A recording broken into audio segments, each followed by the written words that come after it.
Learn how to build a better sign and print shop from a few crusty sign guys who've made more mistakes than they care to admit. Conversations and advice on pricing, sales, marketing, workflow, growth, and more. You're listening to the Better Sign Shop Podcast with your hosts, Peter Kourounis, Michael Riley, and Bryant Gillespie. All right, this is Bryant, and welcome to the inaugural fantastic Better Sign Shop Podcast. My co-hosts, Peter Kourounis, the Sign Shop Yoda. Thank you for pronouncing my last name right. I appreciate that. The other co-host, Michael Riley, the baby Sign Shop Yoda. The baby Yoda. What did the baby Yoda? What's your latest nickname? Do we give you another one or no? We never gave me another one. No, we need to brainstorm on that. I saw that you put that article that you put up on your blog had me as Sign Shop Yoda as well. So I feel like we need to get clear on who's Yoda and who's not. We need to expand into other sci-fi universes as well. Get away from Star Wars. Yeah, I'll be Spock. I'll be the Sign Shop Spock. Nice. Today we're talking pricing problems. Boom, as Peter says. Let's jump right into it. Guys, Peter, you're the only one that still has a sign shop. What's your number one pricing problem? Mike? Am I the only one? I don't have a sign shop. Well, all right. Well, yeah. All right. So, okay. So I'm the only one with a sign shop. That's interesting. Fucking great. Well, anyway, here, listen, number one most common problem that I go through right now is not really knowing how much profit I'm actually making, right? And whether I'm too cheap or too expensive. I mean, I'm sure there are many sign shop owners out there, many print shop owners out there that tend to have the same problem. But when I give out a price, what is the backbone behind that price? What is the knowledge behind that price? Am I neglecting the customer's needs by not asking additional questions? Is it a matter of just get them a price so that they can say yes or no? Am I really taking the necessary time? There's a lot to unpack, in that topic there of whether or not my price is too cheap or too expensive. But that to me is the biggest problem. What do you guys think? Well, let's dive into the first one, right? Is it too cheap? I can tell you from experience in my old shop, we were always busy, and it felt really good. You get to the end of the day and there's 20 jobs but when you start to look at the actual numbers or at the end of the year was a good example. You look at all that work that you've produced and then you start looking at your profit and loss and you're like, shit, man, we were really busy. Where's this money at? It felt like, okay, being busy is really good, but as far as the P&L, the numbers may not have, they weren't really translating to what we felt like all the work that we actually produced. That's a great point. I mean, I tend to think that the profit and loss really dictates whether or not you're too cheap or too, I don't know if it'll dictate if you're too expensive, but it'll certainly dictate if you're too cheap. When those percentage points come back, whenever you're reviewing your financial statements, you can see hey, I'm really low here. What's a good way to increase these percentages? Is it increase sales, increase pricing, but most people will tend to look at something like that and immediately think they have to cut costs. Cutting costs will also increase those percentages, but may not be the right decision. Does that make sense? Yeah. I feel like that. Yeah, I feel like that's you say at some point it's the just drink less lattes kind of argument for your own personal budget. Hey, if I just cut out lattes, and I use this as an example because my wife and I drink $12 worth of coffee at the coffee shop every single day. And you look at it and it's shit, that's $400 a month that you spend on coffee that you could just buy the K cups and it'd be fine. But yeah, we enjoy it. we could spend it, why not? But yeah, expenses, Mike. Sorry to interrupt. Oh, no, you're fine. So yeah, like when you say you look at your P&L and you say you need to cut costs, Peter, what do you mean by that? You mean, I need to reduce overhead. I need to like sharpen my pencil with my vendors. What? Yeah. So let's put up a metaphorical profit and loss statement in front of you, right? Let's just argumentatively say you sold $100,000 in sales for that period. If your gross profit margin is, I don't know, 40%, let's say, but then you take a look at your overhead and you're at your bare minimum on those percentages, right? How do you increase your net profit? You increase your net profit by either increasing your sales or cutting expenses. What I was saying is most people would look at like $100,000 and say, that's all I was able to produce. And if that's all I'm able to produce, then I have to cut costs. It's just a mentality. It's a way that most of us tend to think a little bit more pessimistic than optimistic. So when you look at your profit and loss and you say, hey, I can increase my net profits by drinking less lattes, right? I can, instead of saying I can increase my net profits by penetrating this market, going into more customers, raising my prices and increasing those percentage points that way. I tend to be more top heavy, glass half full kind of guy, thinking if I did 500 grand or $1 million in sales, how do I reach 1.2 million, 1.5 million? I'm not looking to increase my bottom line by making those cuts, which is often a problem that I've seen in the past, even with owners that I've met with. They look at like, hey, I only did 30,000 and I can't afford my rent this month, so now I can't afford the marketing budget, right? And you like, got to get out there and sell more in that case, and that's like cutting the head off of your operation. Like I can't invest the money into new sales coming in because I need to pay my rent. Or So trimming the marketing budget. That's to me, like I've always like saw people in that scenario of like, hey, I can't afford to run ads this month. And it's like find that somewhere else, man. Yeah, like the other part or the other problem with it, like looking at it from the expense side is like there's a floor there. Like there's a limit of what you can actually cut. And is obviously like it's not going to be a lot of fun depending on what you cut, depending on how much fat you've got in the budget. But let's say you're a reasonably smart business owner, you probably already optimized your budget really well, or at least to a certain point that you're happy with it.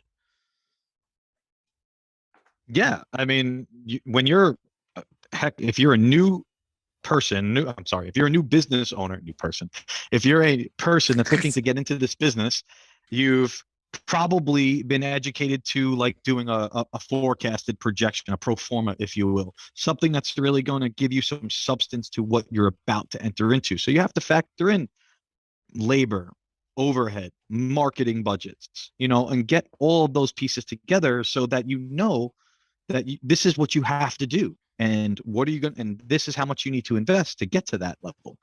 Now, I realize the topic of this question is your pricing. How do I know if it's too cheap or too expensive? But it really does. It's a very big topic that impacts a lot of things, a lot of decisions that a sign shop or a print shop owner needs to kind of unwrap, right? If they're not looking at their financial statements, well, there's problem number one, numero uno, at the top of the helm. That's your biggest concern. Let's use those financial statements to make decisions on the day-to-day of our business, right? And that to me is something that I preach, I coach, I consult with. That is the number one thing that a business owner needs to be focused on, in my mind, is their profit and loss, being able to dictate day-to-day decisions that go on in the shop, like raising your prices. What's the Mr. Coach expert consultant, like what's the number one thing on the profit and loss? You pick up my profit and loss for my shop today, my theoretical shop, as we've established. Like, what's the first thing you're going to look at? Or what do you put your finger on and say like, hey, this is your pricing's off, or like, hey, you need to, like, the sales are too low? Like, what do you put your finger on first? Yeah, that's a great question. Everything stems from sales, right? So what were you able to do? So I'll first look at your sales for that period of time. If it's no matter what the number is, the correlated major categories of your profit and loss need to have the proper percentages in order to justify those sales. So in other words, if you did $100,000, I'm looking for something, your cost of goods to be anywhere from 22 to 30% of that number. If it's higher, that's going to be a red flag. You know, you're spending too much on material for the prices that you're selling. You know, you're not charging enough for the raw goods that you're buying. You know, so if I'm seeing a number that's $40,000 or $50,000 in cost of goods, and I'm seeing percentages that are 40 or 50%, that's going to stand out right away before we even go to the next portion of your profit and loss. You know, we'll look at labor. Is labor making up 25 to 30%? Or in these days, it probably could be higher than 30%, but Higher. is it making up the proper percentage of what you're producing? If not, well, now you have a labor issue. You know, maybe you're paying your employees too much. Maybe maybe you need to cut back on hours. But again, just like I said earlier, I mentioned the word just cut back just there. It all You goes know, back. it all goes back to the number one thing. What did you do in sales? What did you do? And I tend to live on that top part of the equation. You know, what the answer to really fix your problem is more sales. How do you get that? Yeah. Yeah, I can't imagine going to an employee just like, hey, Mike, we're gonna cut your salary because we didn't do enough in sales. How's that gonna go over?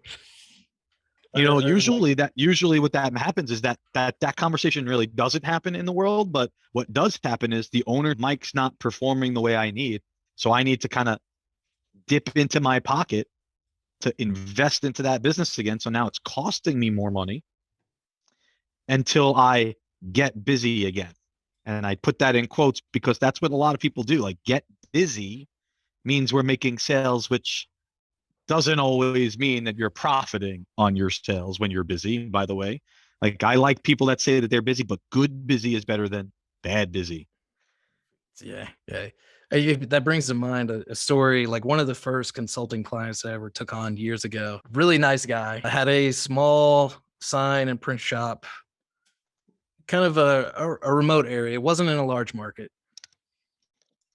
One of the quotes, and we did like a discovery, you know, talked to a bunch of his people. They were doing probably, I want to say it was like $450,000, $500,000 a year in sales, which is, I feel like is a common starting point for a lot of people that may be listening to this, or just in the industry as a whole, for a really small shop. He had like 3 or 4 people working for him. I still remember like this quote that I pulled out from our conversation and put into this report I wrote for him. He said, plain as day on a call, he said, I feel like all I own is a job. Like, I'm working for my employees. Like, they make more money than I do per hour just because we're so busy, and I'm spending 60 hours a week working in the shop. And and he did the math, like his salary plus the profits that he was taking home as the owner on a per hour basis were like $5 less than what he was paying his highest paid employee per hour, which not sure how you'd feel about something like that. But as a business owner, like, if you're not making a profit, like, why are you even doing it? Yeah, if I can't create the lifestyle that I want for my family out of it, you know, why punish yourself for 60 hours a week? I would not know what to say to that sign shop owner of yours, but what I'd probably tiptoe around the obvious statement is that he bought himself a job instead of a career, right? And you know, I think that this industry, whether you're in the printing industry, whether you're in the sign industry, it's got a lot to offer. I mean, we've all been there. we've all operated in shops. What it offers us is a sense of being human. We literally are individuals that are designed to help other businesses in our community prosper. That's what we get in this business for. It offers 9 to 5 business hours, Monday through Friday. You get weekends and holidays off. It's a really great industry. I mean, I love it. I've made my entire career in this industry because of what it's allowed me to do as an individual. It allowed me to have the time to meet my wife and to develop my family and move closer to my family and have those relationships with friends and family that are crucial to our everyday normal life, right? But if you're that type of owner that's putting in 40, 50, 60 hours a week and your 30, 40-hour employees making more than you because you can't afford to hire more help or whatnot, it's a matter of stepping away from your business. That would be my first key advice: is you have to step away. You have to step away, get fresh eyes on what you need to do, whether that's a week, 2 weeks. I don't know if you could shut down for a month, but what you're doing is not working. What that person is doing is not working. Mike, what do you think? Yeah, no, I agree. I mean, I think everybody at some point in their trajectory in this industry will fall into that trap. I know I did when I first started out and had my shop. You were afraid to lose jobs, so you price them so that you get the work, right? I mean, I think especially new people in this industry, they price to get the work because they're afraid of that customer turning around and walking out and spending that money somewhere else. There's a psychological barrier there.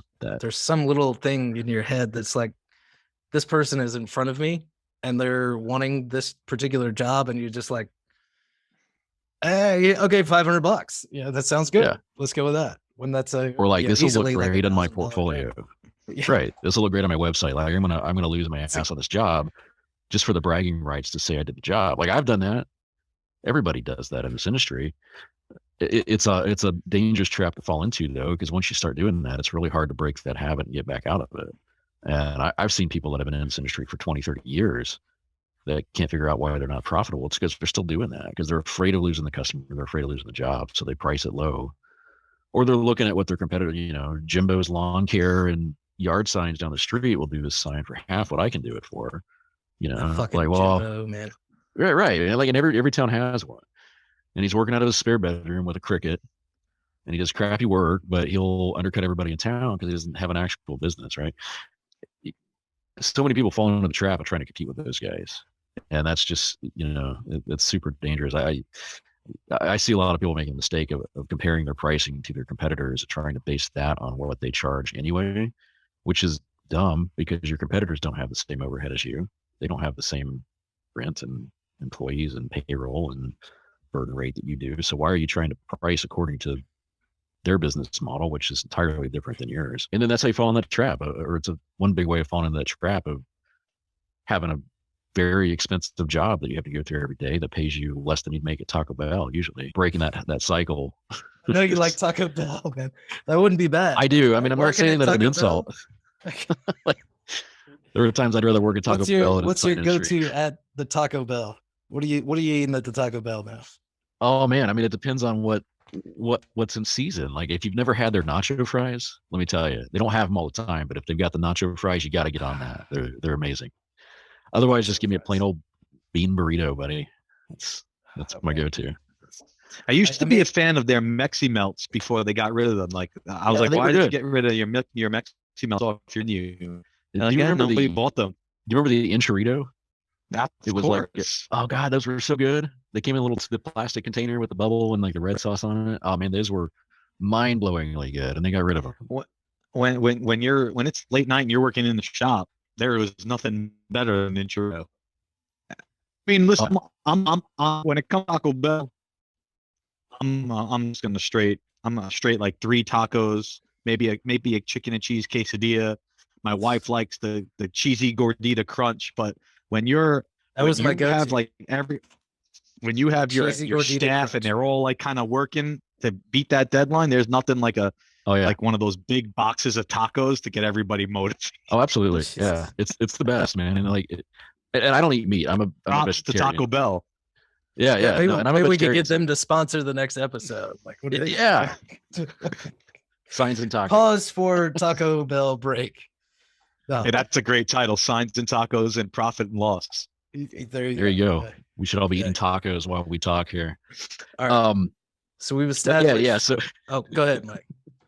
oh no. So I was just gonna say like that. I think that's. I've seen that trap that so many people fall into. I've been guilty of it. I'm sure everybody on this call has been guilty of it before in the past. And I think that's one of the that psychological barrier of being afraid to price something the way it needs to be priced so that it's profitable to you. It is really a hard thing for people to overcome. It's a terrifying thing to overcome. It's scary to hand a quote to a customer that you know is high, right? Like if you've got a customer getting 3 or 4 bids and you know your price is going to be on the high side of that, therefore you're running the risk of losing that job. Like it's hard to hand that customer that bid with any confidence, but at the same time, like you have to have confidence in your price that you're not pricing to get the job. You're not pricing to be competitive.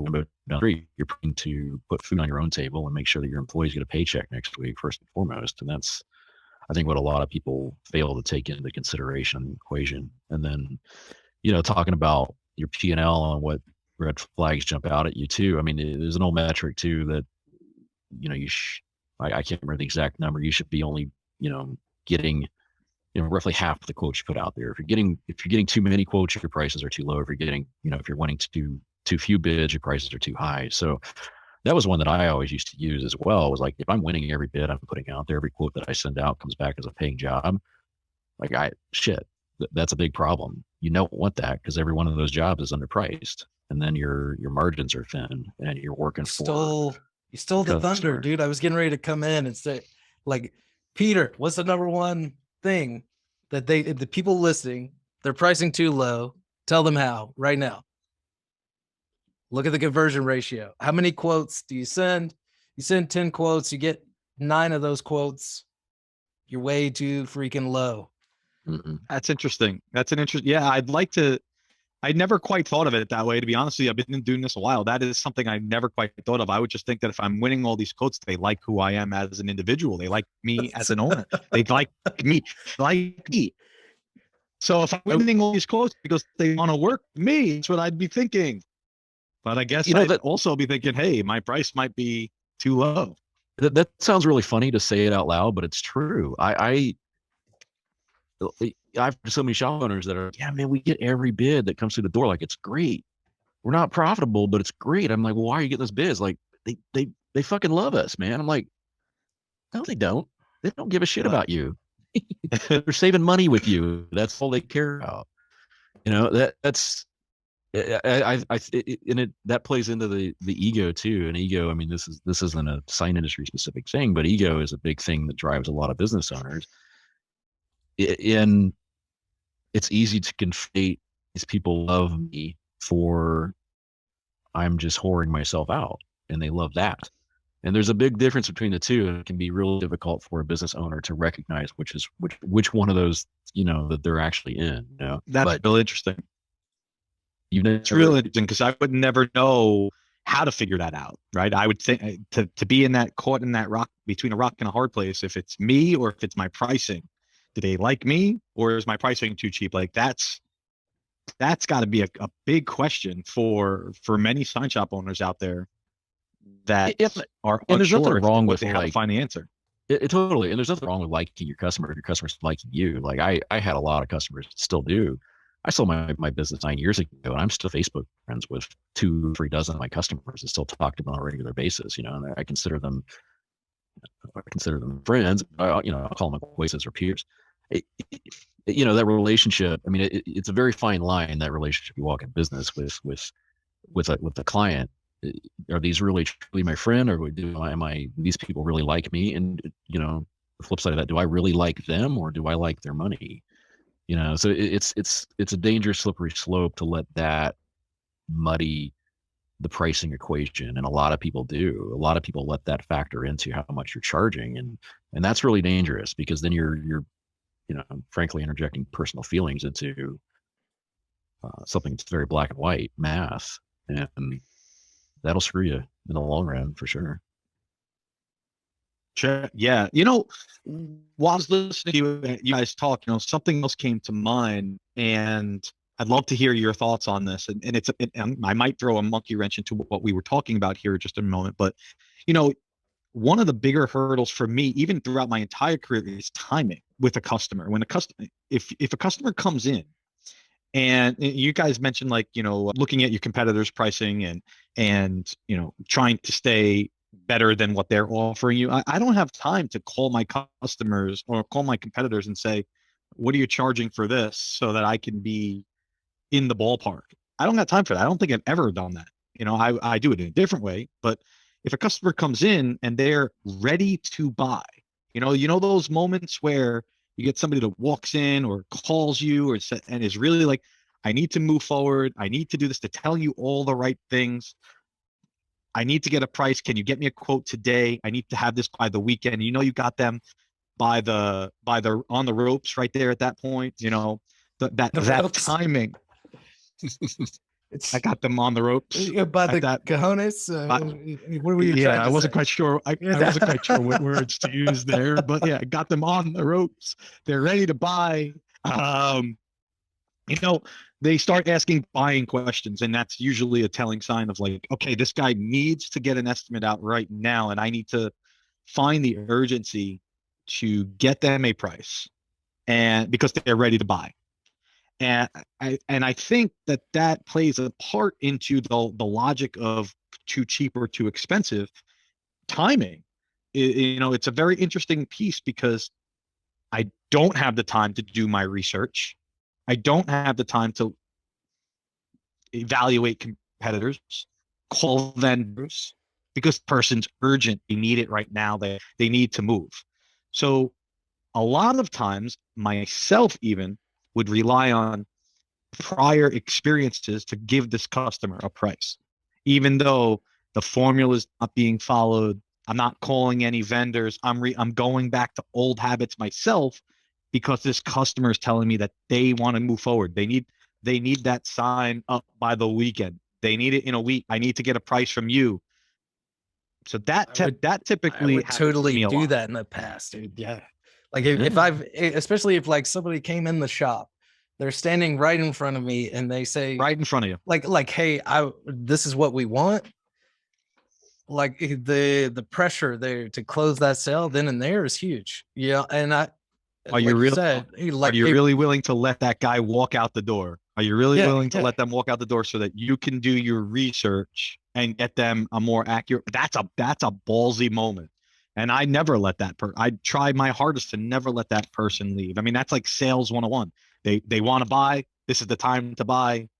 That's You when got you to do sell. you Sell, gotta sell. like pause for a moment, because of like I used to do that same like shortcut of like okay, like, hey, this guy wants some lettering on his truck, like it's gonna be, yeah, let's say like 6 feet by about 2 feet by the time we get done with his logo. Like we just did one 3 weeks ago for X. Like, okay, Yeah. it's X. Here's the price. Yeah. And it's like I think it's just like in that moment, you don't want that sale to go to waste, so to say, or like you want to close that right then and there, but I don't know, you got to give yourself some kind of space there to like get out of, I don't, yeah, I don't know. Not It's every like job is the same.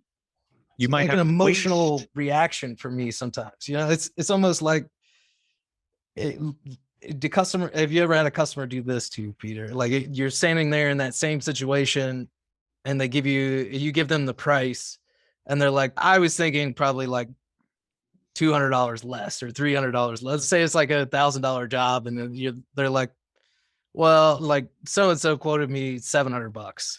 They're like, yeah, like what is that? Does that like hit you right in the gut too, or you pass? No, that doesn't actually. No, the truth is that happens a lot. And what it typically means is that we're off base. If I'm $1,500 and they tell me they got a quote from $700, and they like what I'm presenting, typically this person is either not telling me the truth, that there is nobody else that's giving them this price for $700, or I'm just simply not hitting the mark where they see value. And that's where I would shift the conversation. I could probably do a whole video segment or two on value propositions and how to produce that kind of value, what questions to ask to allow yourself to be put into place to assert value. But yeah, when I get somebody that comes into me and says you're $300-$400 overpriced, I say overpriced based off of what? Nobody else designed this same sign as I just did, and if they are a few $100 over me or under me, I typically will, I've coached, I have phrase, I say it's called change the variables.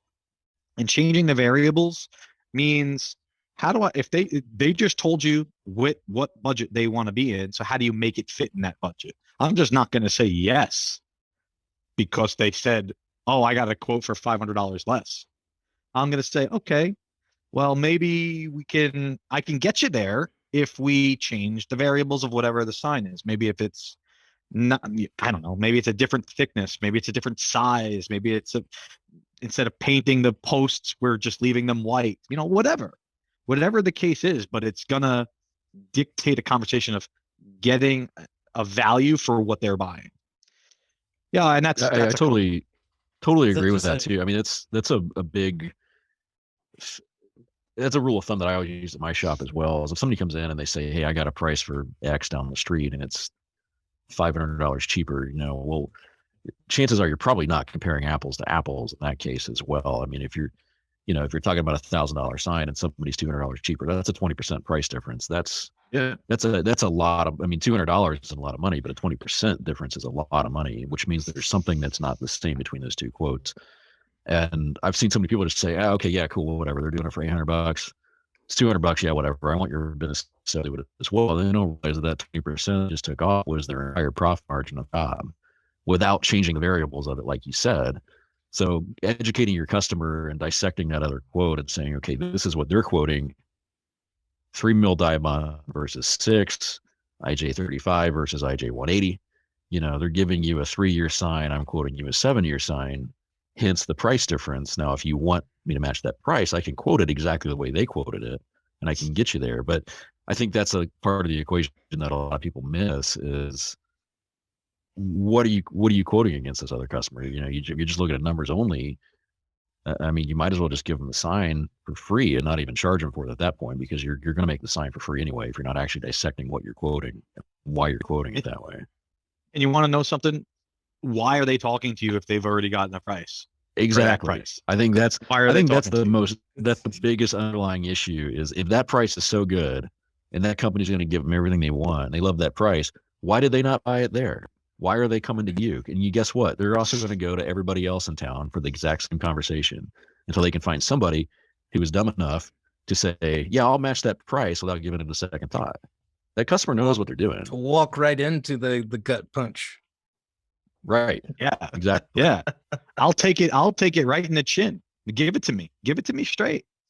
Now I'll put that right back on the customer. That's a great price. Why didn't you go with them? Mm-hmm. And then be quiet. Don't say. They can't answer that either. Yeah. They'll hem haw and they'll stutter for an answer on that one because they can't tell you. They just know, well, I'm just going to keep working until I get it better, and that's what customers do. But you want to know something. That customer did walk in and that's more back to my point is that they're willing to buy right now. So are you going to just bend over backwards to accommodate their request that this is their budget, this is what they want, and cut into your profits? I've told you I've done that before. I think we're all, like you said, we're all guilty of it. Mm-hmm. But it's that timing piece because like what Bryant said, are you really willing to turn down money, cash flow? That's cash flow, money in the bank today to do a project you might even already have the material to do, to make payroll, to keep your employees working, to keep the engine running, sort of. You're real willing to turn that down. And most people aren't. I would say if I polled all of my sign shop owners I've spoken to, they'd all say, I'll do whatever I got to do to make that sale. And that's not always the right the right choice.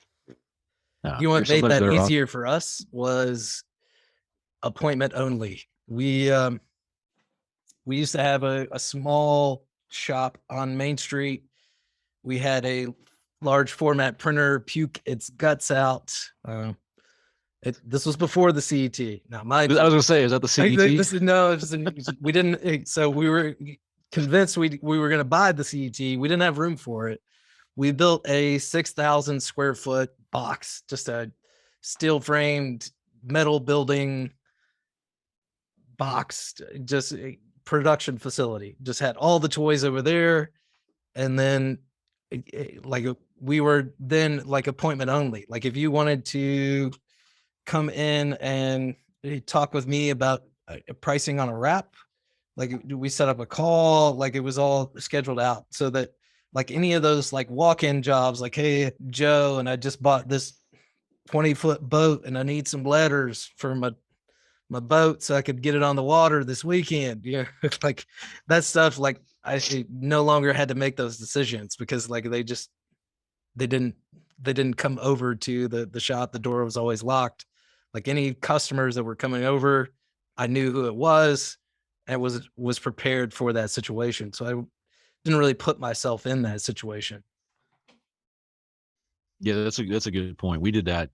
We kind of did that too at our shop, and we didn't lock the doors and tell people to go away if we didn't have an appointment. But we had a nice showroom, but we didn't have office hours, and we didn't advertise it. And we, if somebody walked in looking for boat numbers and shit like that, we refer them to Fast Signs because we don't, that's what Fast Signs is for. Sorry, Peter. Excuse me. Sorry. First of all, that's what my local that Fast Signs was for. maybe my yours God, is, Fast Signs gets a bad rap, man. Bad rap. Now it's like everybody thinks that we do the small stuff. Man, we had a Fast Signs in our market that's all they could do was the small stuff, and that was like basically like every shop in the area was like, no, you need to go to Fast Signs for that. Like we kept Fast Signs in business, honestly. But no, I mean that's a good point. I mean if you're operating in a way where anybody and everybody can walk in up the street and demand your time and expect your time right now, you've almost set yourself up to in a way where you have to do that. You can't not take those orders on. You can't not take those jobs on. And generally speaking, in the sign industry, walk-in customers aren't necessarily the most profitable ever. If you're looking, I mean, I guess it depends on what kind of market you're in, but if you're trying to sell real signage, nobody walks in off the street to buy a $30,000 monument sign. That isn't how it works, right? That's rarely anyway. People walking up the street to buy $50 set of boat numbers, and that creates a whole other level of pressure that you gotta figure out how to overcome from a pricing standpoint. Peter shaking his head.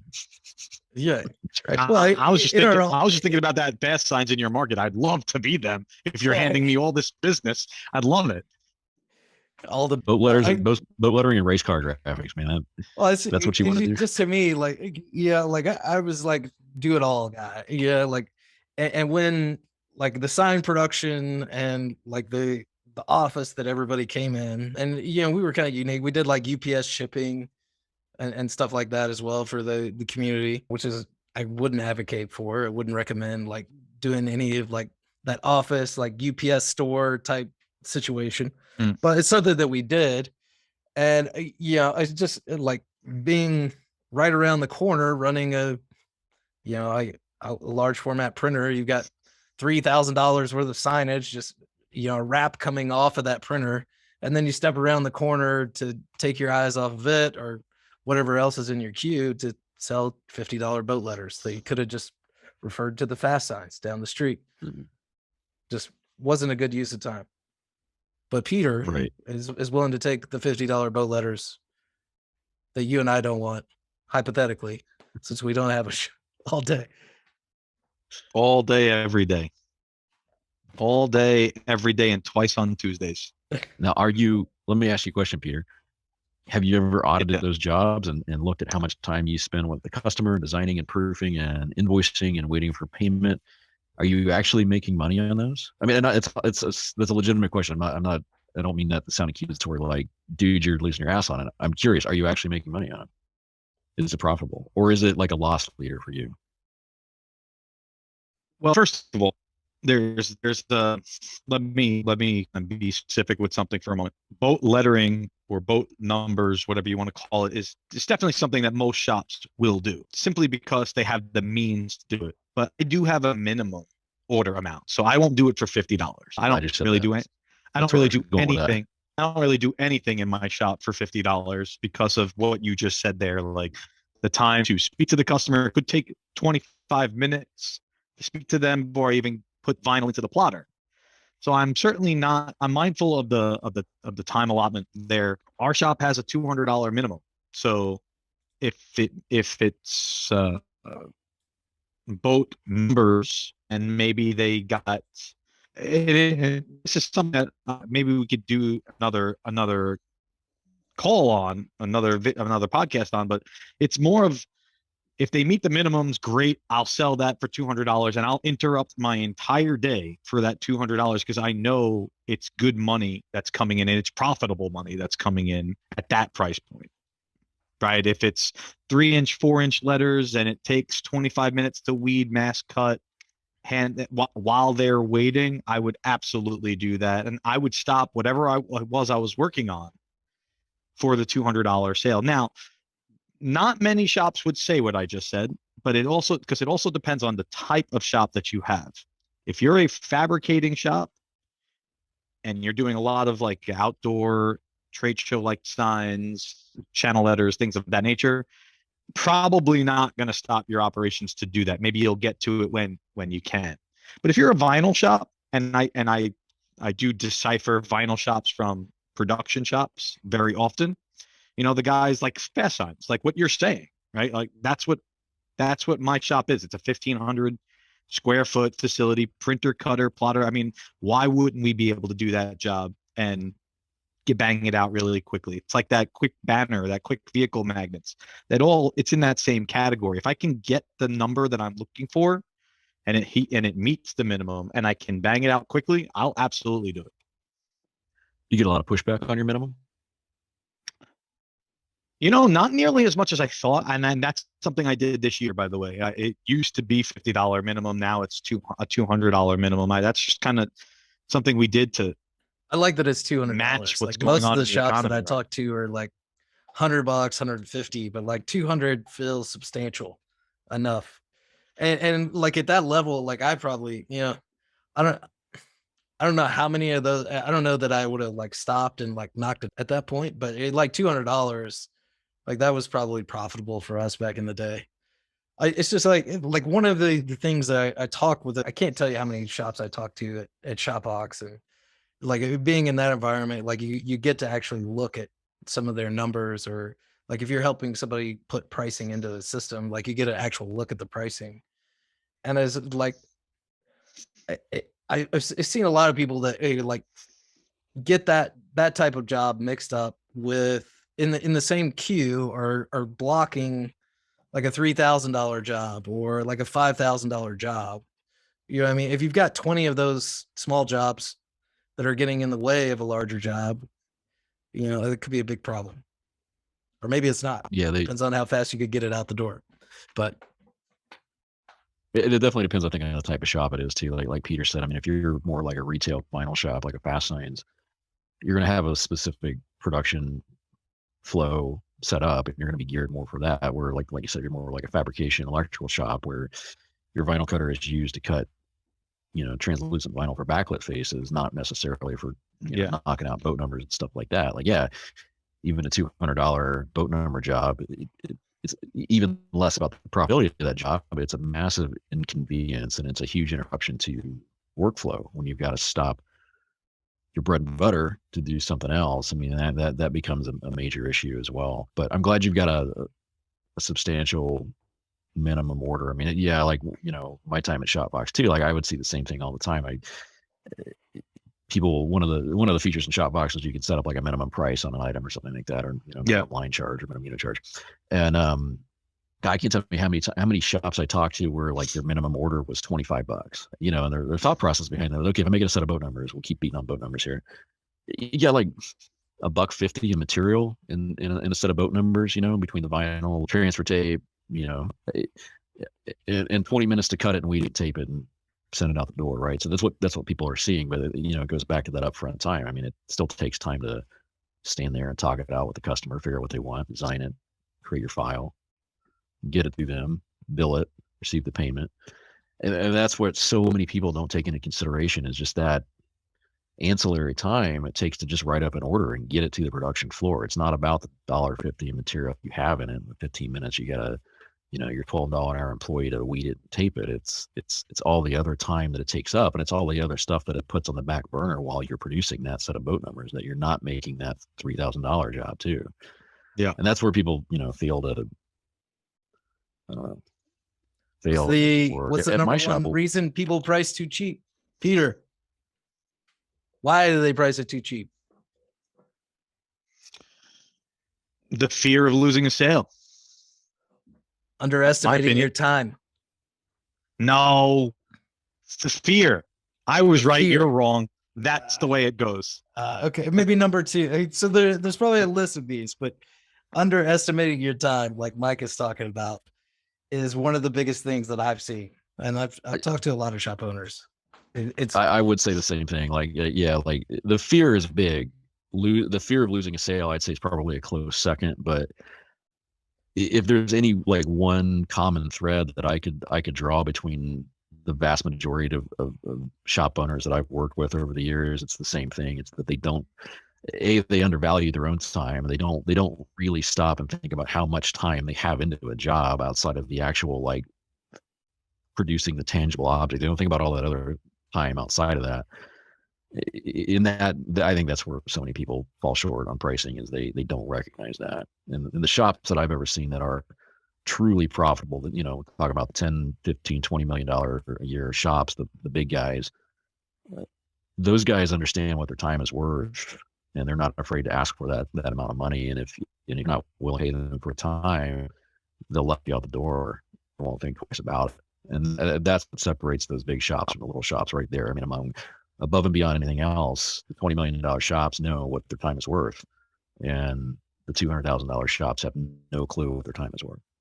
Well, if you go back to the fear thing, like, is it like you kind of know you're working with the fear, right? But let's say you're not factoring in like the admin time or the setup time to just open a file and throw a cut line on it. Like, if you're not factoring that in when you're pricing, like, you're working with flawed logic. So like, the fear, like I can like acknowledge the fear, but like if I don't know what I don't know, like if I'm just not factoring that time in, I'm just like shooting myself in the foot before I even get started. Yeah. Well, fear is a powerful motivator, right? And fear is, something that motivates all of us all day, every day, whether we're consciously aware of it or not. I mean, everything we do is motivated by fear in some way. But you're right. Like, how do you channel that fear, and are you using that fear correctly? And I would say that if somebody is the fear of losing a job is pushing somebody to just quote the job cheaper to win the job, you're misdirecting that fear, or you're aiming that fear at the wrong thing. That fear should inspire you to dot your I's and cross your T's and make sure that you're charging appropriately, not, I'm just going to drop my pants, get the job because I'm afraid I'm going to lose it. Because if you do that, you're going to lose money either way. You might as well lose the money and not have to pay an employee, for it. Lean into the fear, but don't run from it, I guess.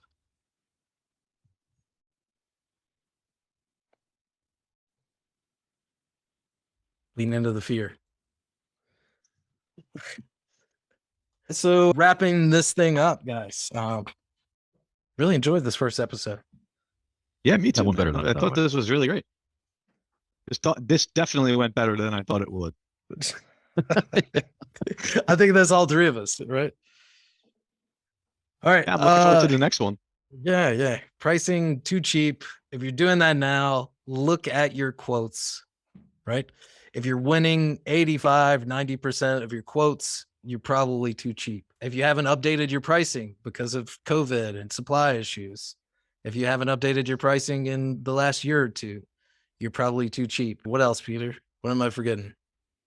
Audit Pay your attention time. to your financial. Oh, yeah. At the top of the list, audit your time. Audit your time. Pay attention to your financial statements. they tell a story, a very interesting story. Perfect. All right, guys, that's a wrap. All right. Awesome. Peace out. If you liked this episode, make sure you hit subscribe to get all the latest episodes and check out our website, bettersignshop.com. Get free resources and helpful tools on growing your shop. Thanks for listening.